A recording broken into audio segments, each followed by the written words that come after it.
Welcome to the session Partial Differentiation, Young's Theorem and Shaw's Theorem.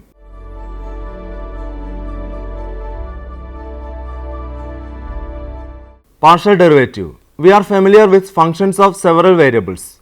The ordinary derivative of a function of several variables with respect to one of the independent variables, keeping all other independent variables constant, is called the partial derivative of the function with respect to the variable. Partial derivative of a two-variable function f of xy with respect to x is generally denoted by dou f by dou x or fx, while those with respect to y are denoted by dou f by dou y or fy. Therefore, dou f by dou x is equal to limit of f of x plus h comma y minus f of xy all divided by h as h tends to 0, and dou f by dou y is equal to limit of f of x comma y plus k minus f of xy all divided by k as k tends to 0 when this limit exists. Partial derivatives of higher order. Since fx and fy are themselves functions of x and y, they may also possess partial derivatives. These are called second order partial derivatives of f and are denoted by dou square f by dou x square is equal to fxx, dou square f by dou y square which is equal to fyy, dou square f by dou x dou y which is equal to fxy, dou square f by dou y dou x which is equal to fyx. In a similar manner, higher order partial derivatives are defined. Change in the order of partial derivation. In most of the cases that occur in practice, a partial derivative has the same value in whatever order the different operations are performed. Thus, for example, it is usually found that fxy is equal to fyx, fxyx is equal to fxxy, and one is often tempted to believe that it is always so. But it is not the case, and there is no a priori reason why they should be equal. Let us now see why fxy may be different from fyx at some point AB of the region. Now, fxy at AB is equal to limit of fy of a plus h comma b minus fy of AB all divided by h as h tends to 0, which is equal to limit of 1 by h into limit of f of a plus h comma b plus k minus f of a plus h comma b all divided by k as k tends to 0 minus limit of f of a comma b plus k minus f of a b all divided by k as k tends to 0, which is equal to limit h tends to 0 limit k tends to 0 f of a plus h comma b plus k minus f of a plus h comma b minus f of a comma b plus k plus f of a b all divided by h into k, which is equal to limit h tends to 0 limit k tends to 0 phi of hk divided by h into k, where phi of hk is equal to f of a plus h comma b plus k minus f of a plus h comma b minus f of a comma b plus k plus f of a b. Similarly, fyx at AB is equal to limit k tends to 0 limit h tends to 0 phi of h comma k divided by h into k. Thus, at the point AB, the two repeated second order partial derivatives are generally equal. They are not, however, always equal. For example, limit k tends to 0 limit h tends to 0 h minus k divided by h plus k is equal to limit of minus k by k as k tends to 0, which is equal to minus 1, and limit h tends to 0 limit k tends to 0 h minus k divided by h plus k is equal to limit of h by h as h tends to 0, which is equal to 1. Let us consider an example to show that fxy may be different from fyx. Example: let f of xy is equal to xy into x square minus y square divided by x square plus y square for xy not equal to 0 0 and f of 0 0 is equal to 0. Then fxy not equal to fyx at the origin. We have fxy at 0 0 is equal to limit of fyh 0 minus fy 0 0 divided by h as h tends to 0. But fy at 0 0 is equal to limit of f of 0 k minus f of 0 0 all divided by k as k tends to 0, which is equal to limit of 0 by k as k tends to 0 is equal to 0. Fy at h 0 is equal to limit of f of hk minus f of h 0 divided by k as k tends to 0, which is equal to limit of h into k into h square minus k square divided by k into h square plus k square as k tends to 0, which is equal to h. Therefore, f x y at 0 0 is equal to limit of h minus 0 divided by h as h tends to 0 is equal to 1. Again, f y x at 0 0 is equal to limit of f x 0 k minus f x 0 0 divided by k as k tends to 0. But f x at 0 0 is equal to limit of f of h 0 minus f of 0 0 divided by h as h tends to 0 is equal to limit of 0 by h as h tends to 0 is equal to 0. f x at 0 k is equal to limit of f of h k minus f of 0 k divided by h as h tends to 0 is equal to limit of h into k into h square minus k square divided by h into h square plus k square as h tends to 0 is equal to minus k. Therefore, f y x at 0 0 is equal to limit of minus k minus 0 divided by k as k tends to 0 is equal to minus 1. Thus, f x y at 0 0 not equal to f y x at 0 0 for the given function. We now give two theorems to set out precisely under what conditions it is safe to assume that f x y is equal to f y x at a point. That is sufficient conditions for the equality of f x y and f y x. Young's theorem. If f x and f y are both differentiable at a point a b of the domain of definition of a function f, then f x y at a b is equal to f y x at a b. The differentiability of f x and f y at the point a b implies that they exist in a certain neighborhood of a b and that all the second order partial derivatives f x x, f x y, f y x and f y y exist at a b. We prove the theorem by taking equal increment h both for x and y and calculating phi of h h in two different ways. Let a plus h comma b plus h be a point of this neighborhood. Consider phi of h h is equal to f of a plus h comma b plus h minus f of a plus h comma b minus f of a comma b plus h plus f of a b. G of x is equal to f of x comma b plus h minus f of x comma b, so that phi of h h is equal to g of a plus h minus g of a. Let it be equation number 1. Since f x exists in a neighborhood of a b, the function g of x is derivable in the closed interval a comma a plus h, and therefore by Lagrange's mean value theorem we get from 1 phi of h h is equal to h into g dash of a plus theta h for 0 less than theta less than 1, which is equal to h into f x of a plus theta h comma b plus h minus f x of a plus theta h comma b. Let it be equation number 2. Again, since f x is differentiable at the point a b, we have f x of a plus theta h comma b plus h minus f x of a b is equal to theta into h into f x x at a b plus h into f y x at a b plus theta h phi 1 at h h plus h psi 1 h h. Let it be equation number 3. And f x at a plus theta h comma b plus h minus f x at a b is equal to theta into h into f x x at a b plus theta into h into phi 2 of h h. Let it be equation number 4, where phi 1, psi 1, phi 2 all tend to 0 as h tends to 0. From 2, 3 and 4 we get phi of h h divided by h square is equal to f y x at a b plus theta into phi 1 of h h plus psi 1 of h h minus theta into phi 2 of h h. Let it be equation number 5. By a similar argument, on considering h of y is equal to f of a plus h y minus f of a y, we can show that phi h h divided by h square is equal to f x y at a b plus phi 3 of h h plus theta dash into psi 2 of h h minus theta dash into psi 3 of h h.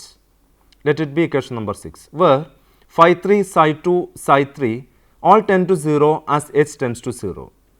On taking the limit as h tends to 0, we obtain from 5 and 6 limit of phi of h h divided by h square as h tends to 0 is equal to f x y at a b, which is equal to f y x at a b. An alternative set of conditions which involves only the existence of one of the second order partial derivatives of f at ab, provided we assume also its continuity, is made in the following next theorem. Shaw's theorem. If fy exists in a certain neighborhood of a point ab of the domain of definition of a function f and fyx is continuous at ab, then fxy at ab exists and equal to fyx at ab. Under the given conditions, fx, fy and fyx all exist in a certain neighborhood of ab. Let a plus h comma b plus h be a point of this neighborhood. Consider phi of hk is equal to f of a plus h comma b plus k minus f of a plus h comma b minus f of a comma b plus k plus f of ab.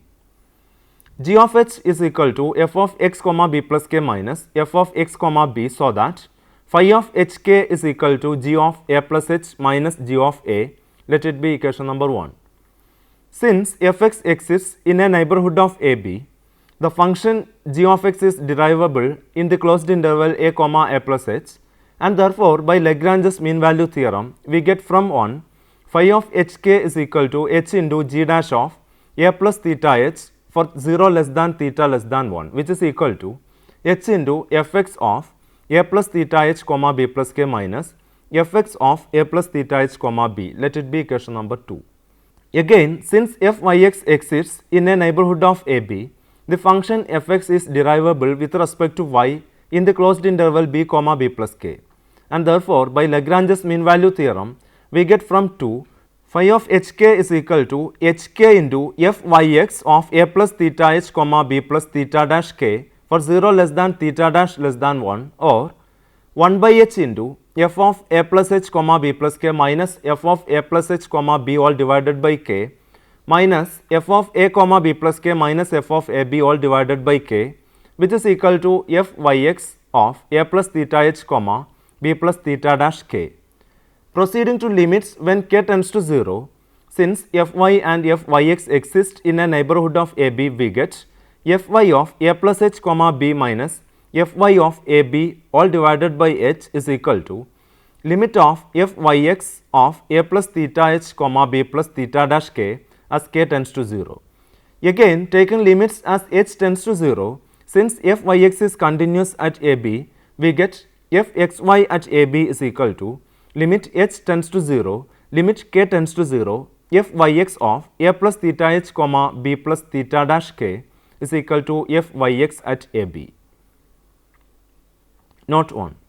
If fxy and fyx are both continuous at the point ab, then fxy at ab is equal to fyx at ab. For the assumption of continuity of both these derivatives is a wider assumption than those required for proving either Young's theorem or Shaw's theorem.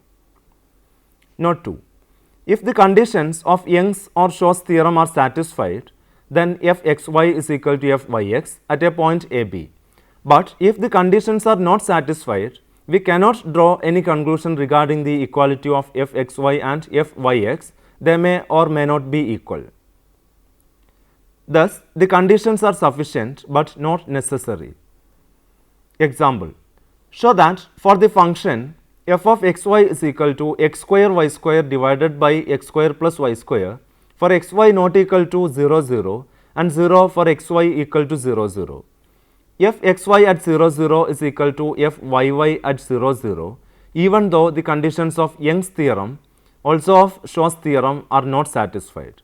Now, fx at 0 0 is equal to limit of f of x 0 minus f of 0 0 all divided by x as x tends to 0 is equal to 0.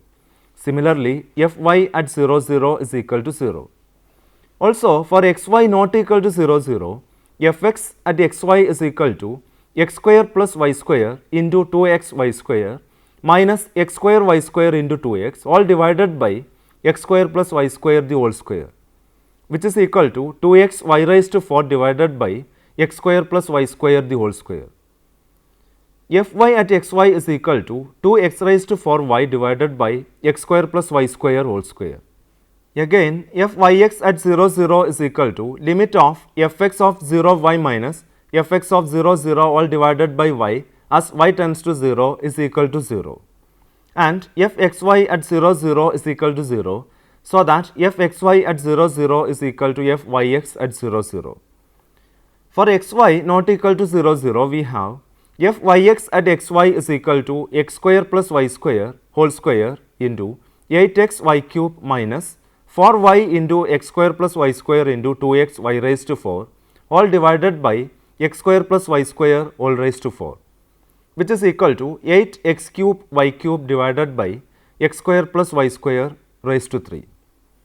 And by putting y is equal to mx, it may be easily shown that limit of fyx at xy not equal to 0 as xy tends to 0, 0, which is equal to fxy at 0, 0, so that fyx is not continuous at 0, 0.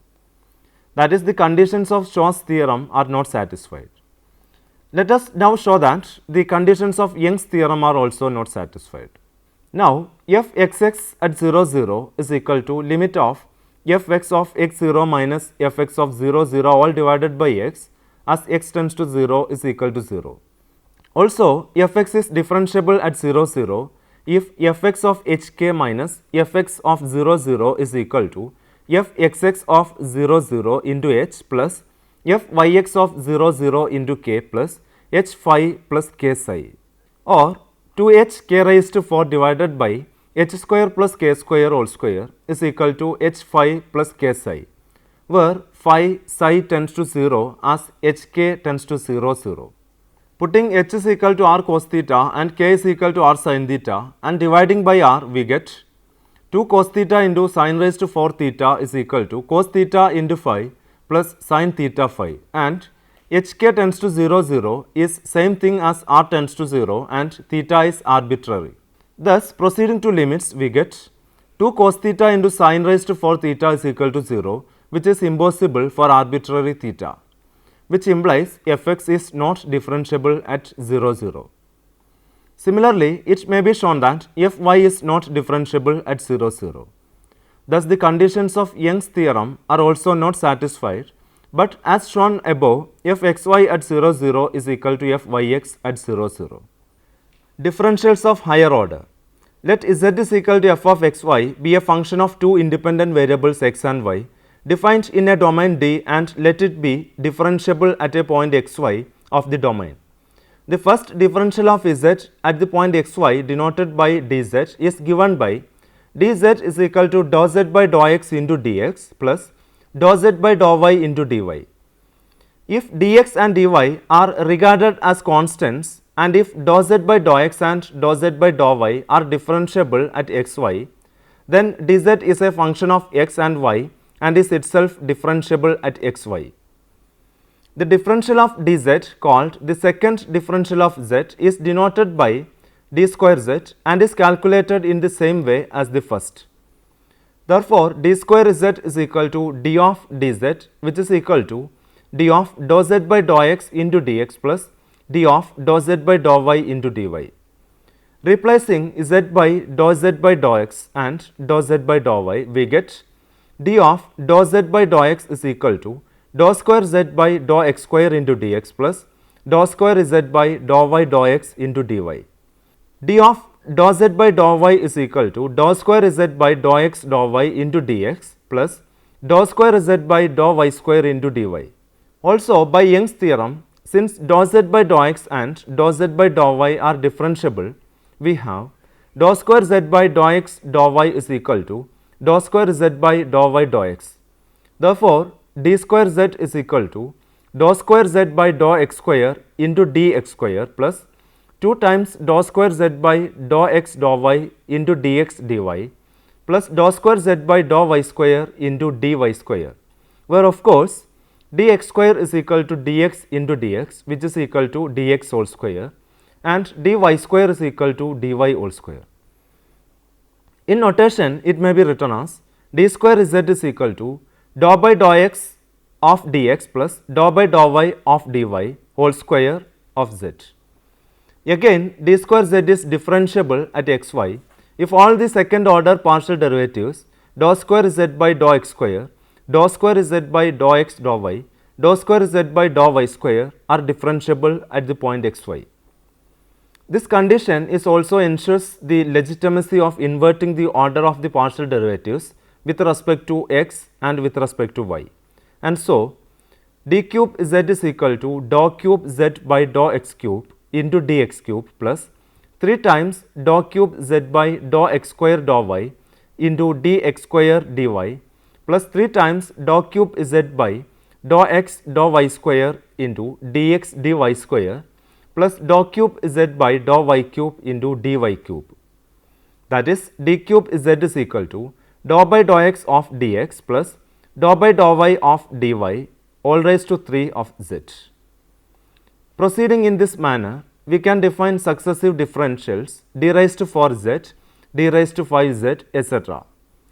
Thus, the differential of nth order d raised to n z exists if d raised to n minus 1 z is differentiable, which implies that all the partial derivatives of the n minus 1th order are differentiable.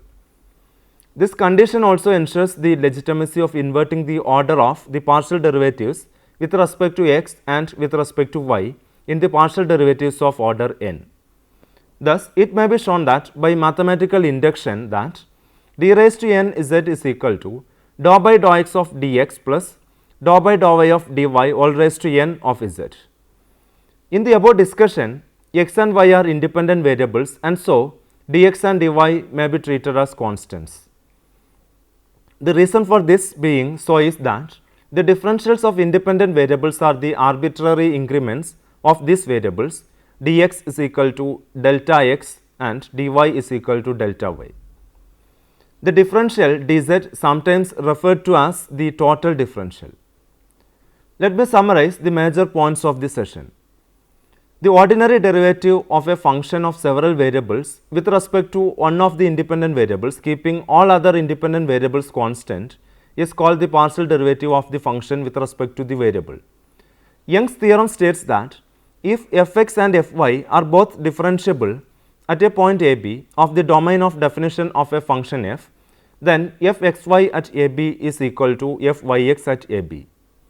The differentiability of fx and fy at a b implies that they exist in a certain neighborhood of a b and that all the second order partial derivatives fxx, fxy, fyx, fyy exist at a b.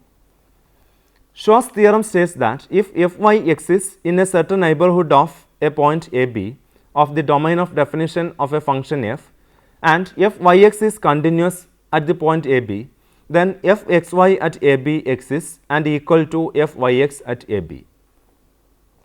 Now, you may try to work out the questions given here. First one, verify that fxy is equal to fyx for the functions a 2x minus 1 all divided by x plus y and b x into tan xy. Second one, if f of xy is equal to x square into tan inverse of y by x minus y square into tan inverse of x by y for x not equal to 0 and y not equal to 0 and 0 elsewhere, prove that f of xy not equal to f of yx at the origin. Third one, given u is equal to e raised to x into cos y plus e raised to y into sin z, find all first order partial derivatives and verify that dou square u by dou x dou y is equal to dou square u by dou y dou x, dou square u by dou x dou z is equal to dou square u by dou z dou x, dou square u by dou y dou z is equal to dou square u by dou z dou y. Fourth one, show that the function f of xy is equal to xy into x square minus y square divided by x square plus y square for xy not equal to 0 and equal to 0 for x is equal to y is equal to 0 does not satisfy the conditions of Shaw's theorem and fxy at 0 0 not equal to fyx at 0 0. Now, you may refer the following books for your further study. First one, Differential Calculus by Shanti Narayanan, Sultan Chand and Company, New Delhi 2003. Second one, Differential and Integral Calculus by N. Piskunov, Peace Publishers, Moscow. Third one, Mathematical Analysis, 2nd edition by S. C. Malik and Savida Arora, New Age International Publishers, New Delhi. Hope that you have enjoyed this session. We will meet again with another topic. Thank you for watching the program.